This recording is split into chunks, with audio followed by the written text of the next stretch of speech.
লাইলাতুল কদর, এই কদরের রাতটা হচ্ছে এমন রাত যেটা খায়রুম মিন আলফি শাহর, 1000 মাসের চেয়েও সেরা। 1000 মাস লাগাতার ইবাদত করলে যে সওয়াব, কদরের রাতে ইবাদত করলে এর সমান সওয়াব হবে নাকি? সমান হবে না। আল্লাহ তাআলা বলেছেন খায়রুম মিন আলফি শাহর, না এর চেয়েও শ্রেষ্ঠ, এর চাইতেও বেশি।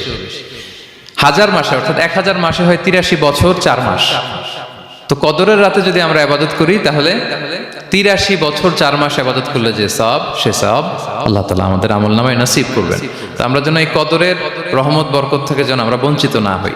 তো রাসূল সাল্লাল্লাহু আলাইহি ওয়াসাল্লামকে সান্ত্বনা দেওয়ার জন্য যে হে নবী আপনি চিন্তিত হবেন না, বনি ইসরাইলের অনেক লোক 1000 বছর হায়াত পেয়েছে, শত শত বছর ইবাদত করেছে, জিহাদ করেছে, তারা হায়াত পেয়েছে বেশি কিন্তু তারা কদর পায়নি।